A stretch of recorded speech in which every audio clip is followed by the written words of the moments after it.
Aloha Exiles, Captain Lance here. I'm going to go over my Aylardex build, kind of explain it, try to do a thorough job. There's a lot of mad science going on. It's pretty confusing, it's pretty convoluted, but I'm going to try to break it down as simple into as many consumable pieces as possible.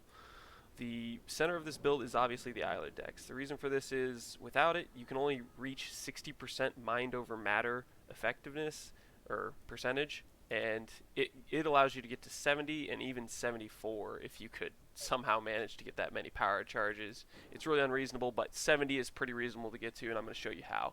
So first of all, you get to 70 by getting mind over matter, obviously. You then can get 10% from Cloak of Defiance. That's the chest piece I'm using. It can be also rolled on a Shaper mod, I believe. You can also get another 10% from the Hierophant Ascendancy, so we're sitting at 50 at that point. You can get another 10 from a Clarity Watcher's Eye mod.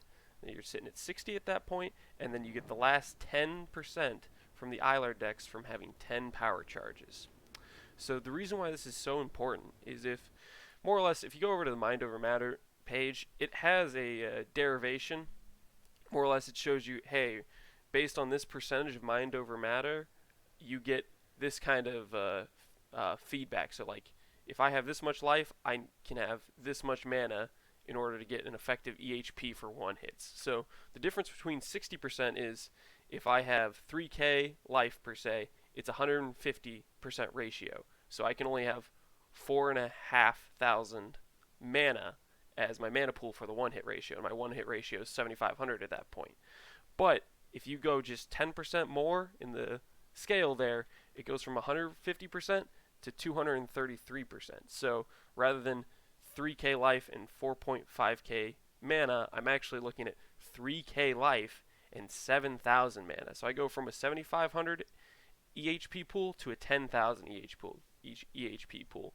It's really huge for being able to stack and really invest into mana for that really large EHP pool. It saves you from a lot of one hits. And once you get to 10k, you stop getting one hit by Shaper and Elder Slam, stuff like that. So it's really cool to be at that EHP. But it also allows you, if you're investing so highly into mana, there's a lot of cool things you can do with it. I'm going to go on later to explain that. But real quick, just a simple way to get to the ratio you're looking at based on your mind over matter. I'm going to keep saying mana because I have the word in my head. But more or less, the easy way to do it is you think of your life pool as 100 HP or whatever, and you think, if I take 30 damage from mana before life, the way you get the ratio is you pretty much divide the percentage. So that's numbers say 30, 40%, 50%. If it's 50%, you're looking at 50 mana divided by 50 life. You know, you take the other number of the percentage and you have the life on the bottom, mana on the top, more or less. So at 70%, the easy way to get the number is you think 70 mana over 30 life. That gets you basically to 2.33 more or less. The mind over mana page, it has a pretty probably more complex derivation. I mean, if you're not really a math major, it's not going to make too much sense. I think that's the easiest way to explain it, more or less. It's just you put your mana on top based on the out of 100. So if it's 30%, 40%, 50%, you take that number, you divide it by the life left over from that 100, more or less. Now I'm going to go into the importance of getting so heavily invested into mana. Why can that be good? Why is that a strong thing to do? And it all starts with agnosticism, or the agnostic keystone. You get this from a timeless jewel called Militant Faith. It needs to have the mod that says converted by High Templar Venarius. Basically, these jewels can have 3 special keystones, and it's based on the name right there. You're looking for High Templar Venarius. And what this mod does is it basically says, okay, you can never have energy shield. Your energy shield's always 0. But in return, you can sacrifice 20% of your mana per second to recover that much life. Now, this is good because if you can heavily invest into a ton of mana, you can really get a big bang for your buck in terms of sustainability on the build. So, just for example, right now I have 8,400 mana. 20% of that would be about 1,600, 1,700. If I can constantly regen 1,700 life into or mana, and I sacrifice it and put it into my life pool, that gives me a ton of sustain there.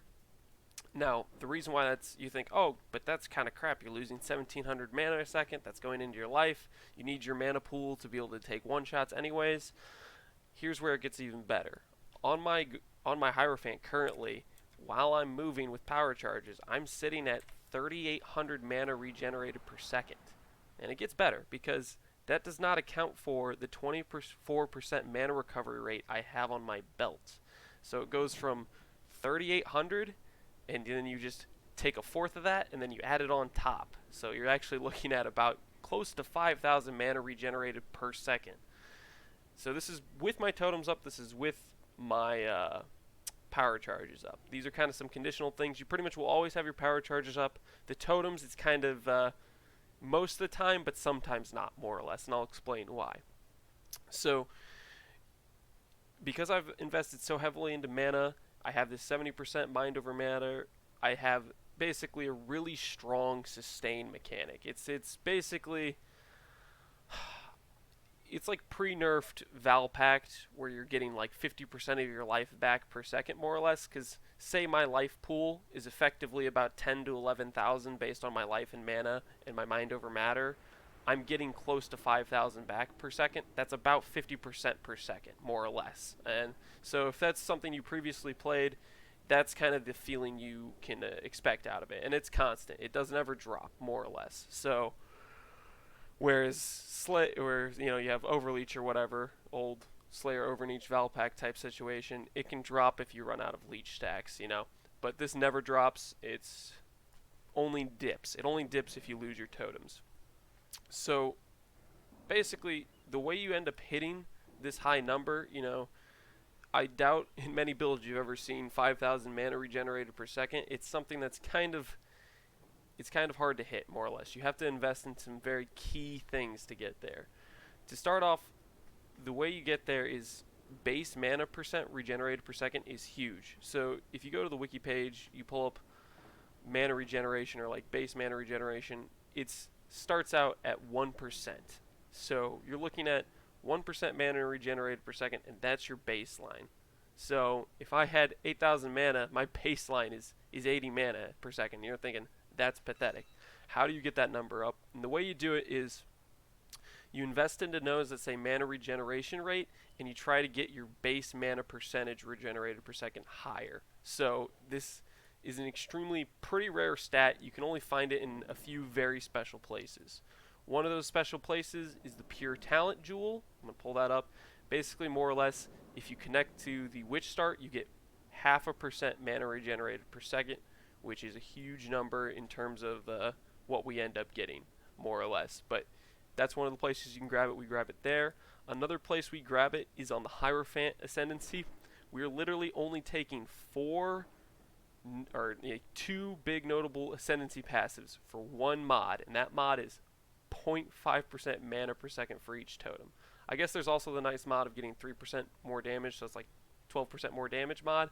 But the reality is the mod that matters is the 0.5% of mana per second for each totem.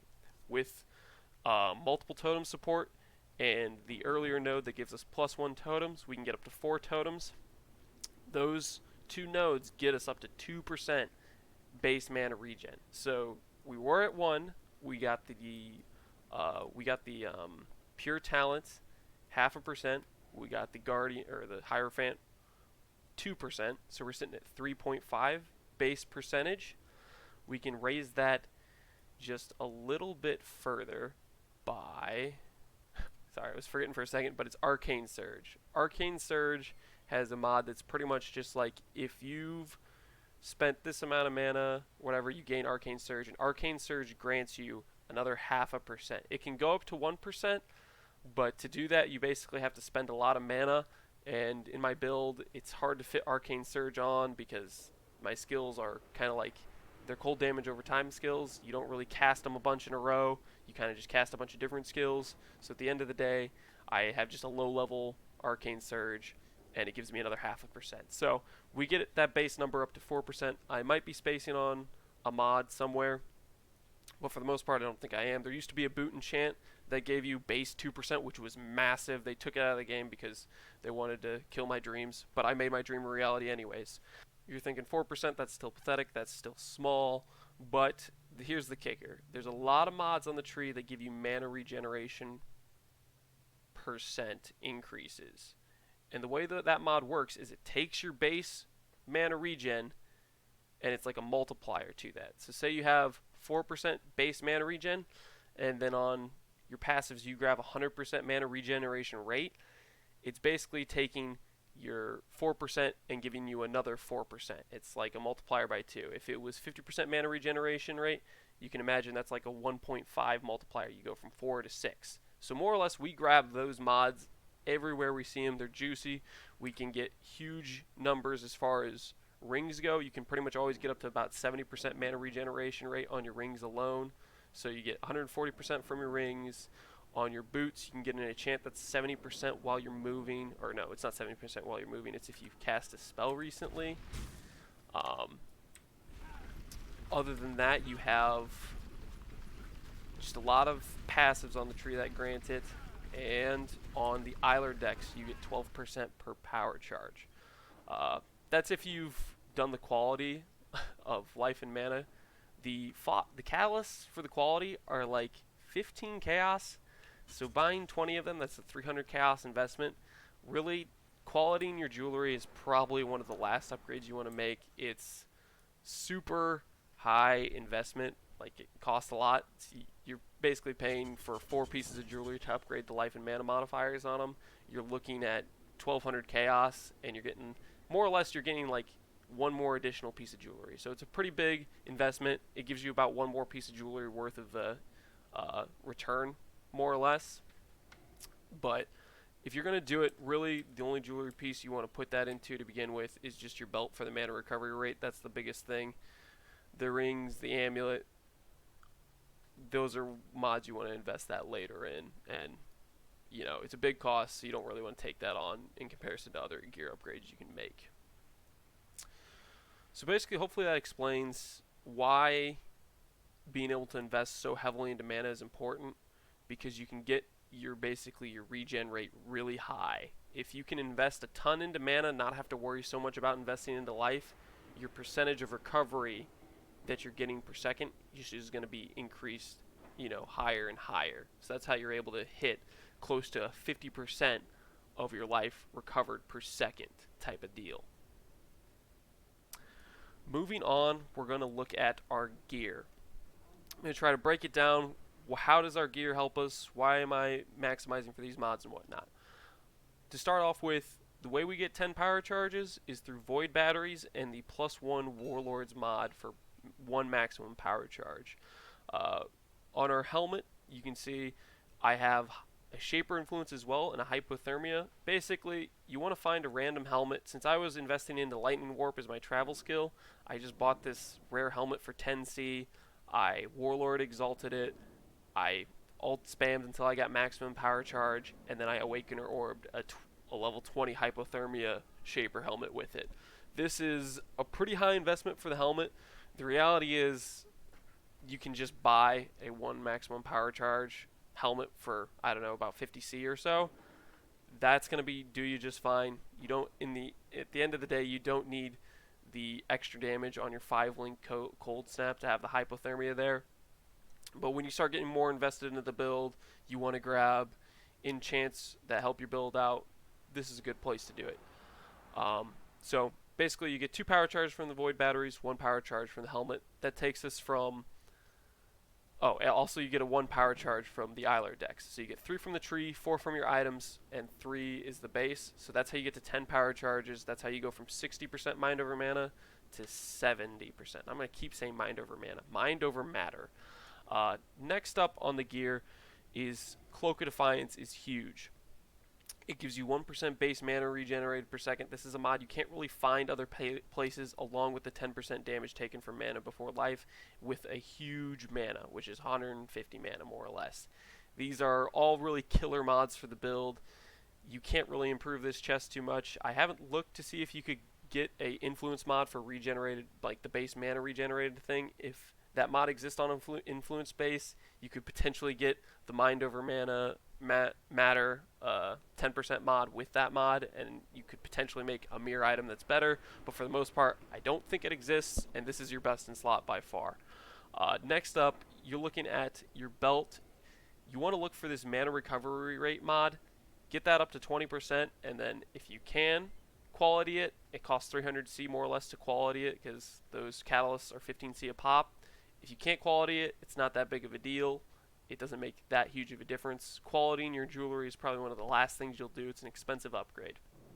But really all you're looking for is a mana recovery rate, high mana, high life belt, more or less. That's all you need on it. The other stuff is kind of just gravy.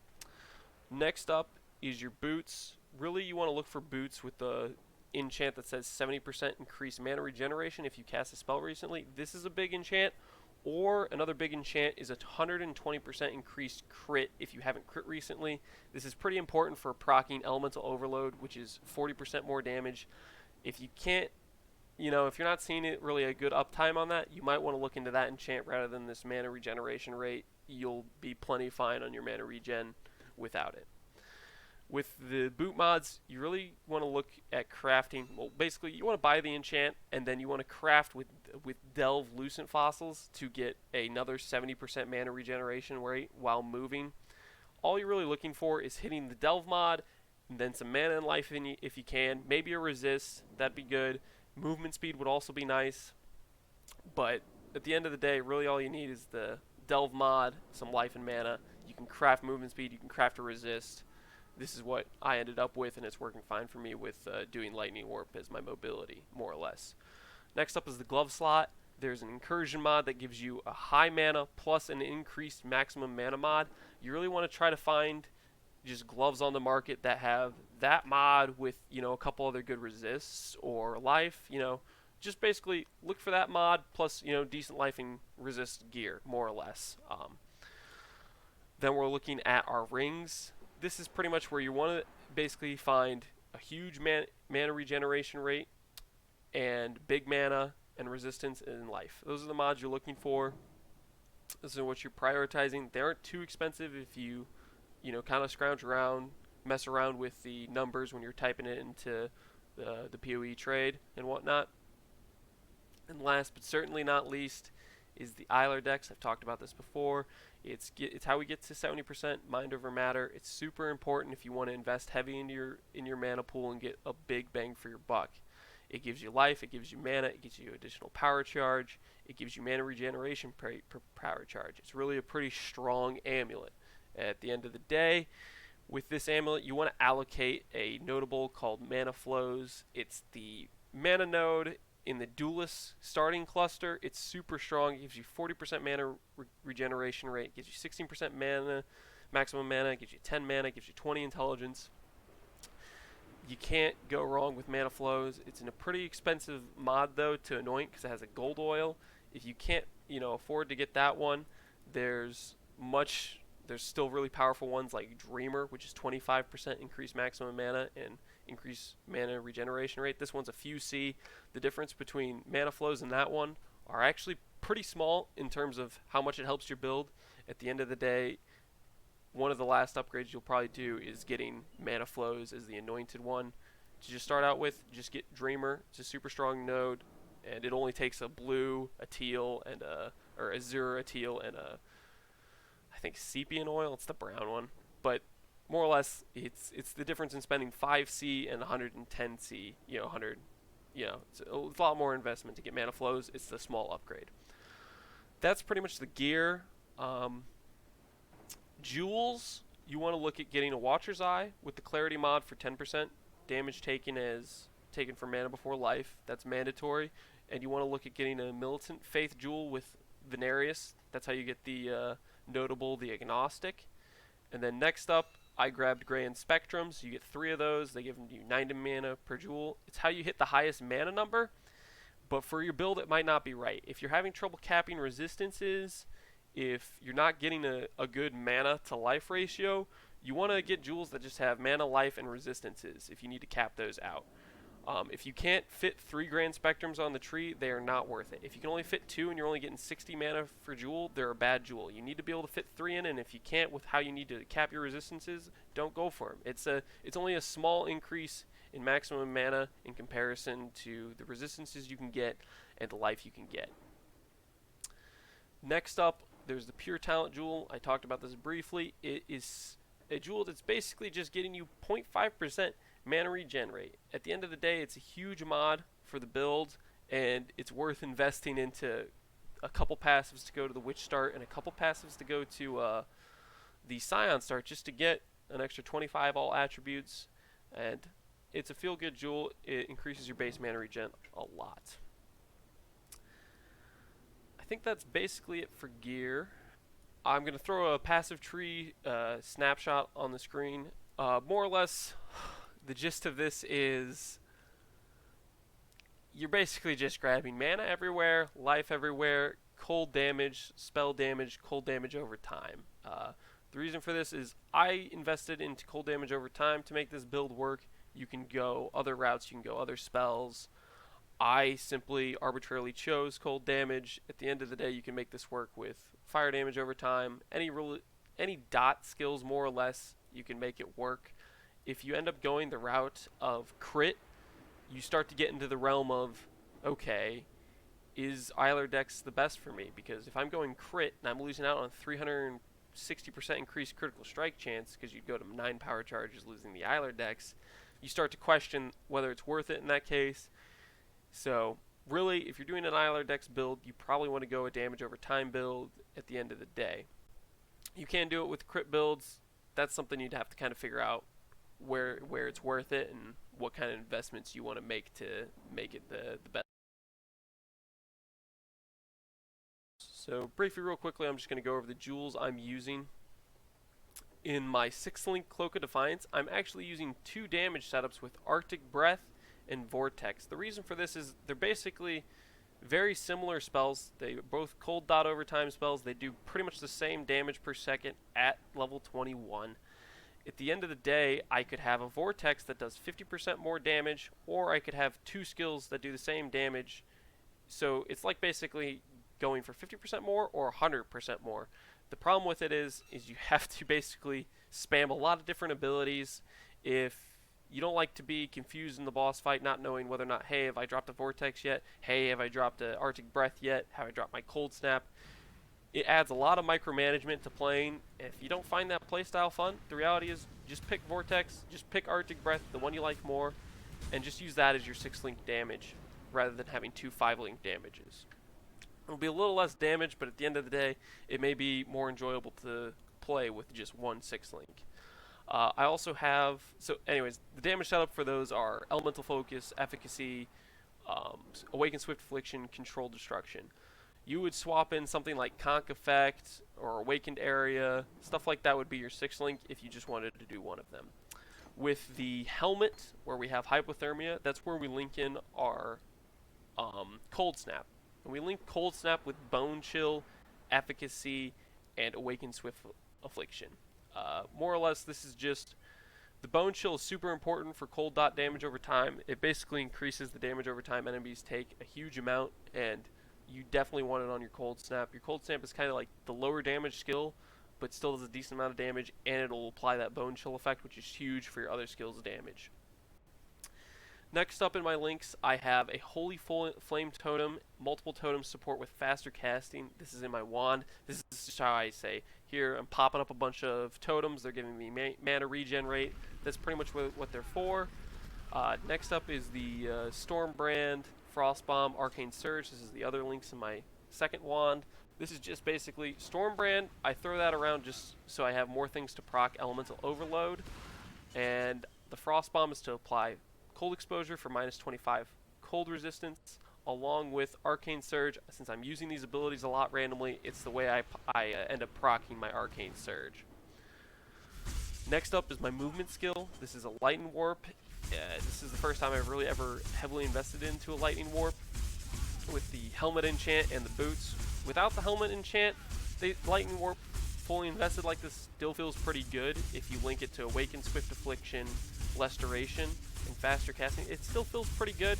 With the helmet enchant, it feels really good, but at the end of the day, I don't know if it's that much of an improvement over Flame Dash or something, because I found that I end up just clipping a lot of things when I'd like try to move around. I'd get stuck on like trees and random stuff where I just Lightning Warp 10 times in a row on stuck on this one little object, kind of like the shield charge thing where you used to get stuck on stuff a lot.